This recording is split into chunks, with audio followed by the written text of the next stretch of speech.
इंदौर में स्थित आरआरकेड के रिसर्चर स्कॉलर को कई घंटे तक ऑनलाइन हाउस अरेस्टिंग करने का मामला सामने आया है। इसके बाद युवक को डरा धमकाकर 99,000 रुपए की राशि भी बैंक खाते में ट्रांसफर करवा ली गई। पूरे मामले में साइबर क्राइम ब्रांच के द्वारा बैंक अकाउंट को सील कर दिया गया है। पूरे मामले में जानकारी देते हुए एडिशनल डीसीपी ने बताया कि आरआरकेड गेस्ट हाउस में रहकर पीएचडी की पढ़ाई करने वाले जयंत को उनके मोबाइल नंबर पर अज्ञात नंबर से फोन आया और बताया गया कि मुंबई एयरपोर्ट पर सेडेक्स कोरियर से आपके नाम पर एक कोरियर आया है जिसमें कुछ संदिग्ध सामग्री है, जिससे ये नारकोटिक्स विभाग का मामला बनता है, आपके ऊपर केस होगा। ये कहते हुए फरियादी को धमकाते हुए बोला कि तुम्हारे घर पर पुलिस आ रखी है।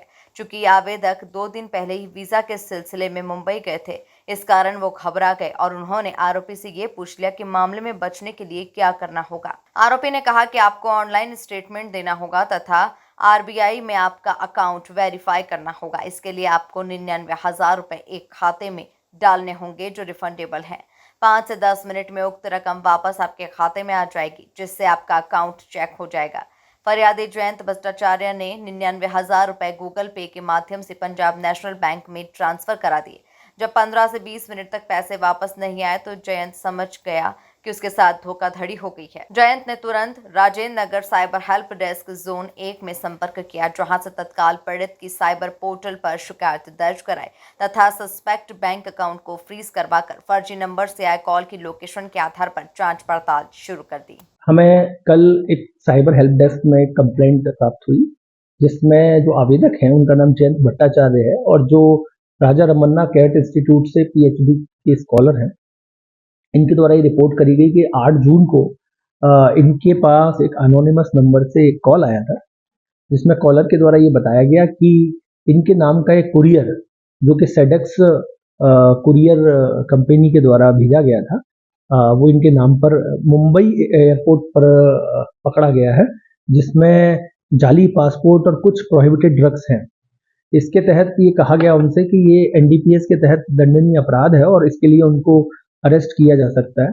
और इसके बाद में उनका ये जो कॉल है वो एक दूसरे नंबर पर ट्रांसफर किया गया, जो उनके द्वारा ऐसा बताया गया कि एक नारकोटिक्स विभाग के अधिकारी उनसे बात करना चाहेंगे। इस पर कॉलर के द्वारा जो फेक नारकोटिक ब्यूरो है उसके अधिकारियों से बात कराई गई, जहां पर उनसे ये कहा गया कि अगर उन्होंने इस संबंध में अपना पक्ष प्रस्तुत नहीं किया तो वो उनके घर आकर के पुलिस उन्हें अरेस्ट कर लेगी।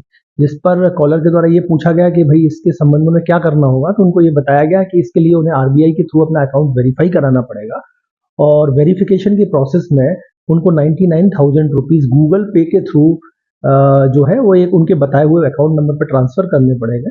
ये जो पैसा है वो रिफंडेबल होगा और 5 से 10 मिनट में ये पैसा उनके अकाउंट में वापस आ जाएगा और उनका अकाउंट वेरीफाई हो जाएगा। इसके बाद उनकी स्काइप कॉल पर भी जो कॉलर है उसने स्काइप कॉल पर भी उनसे बात की।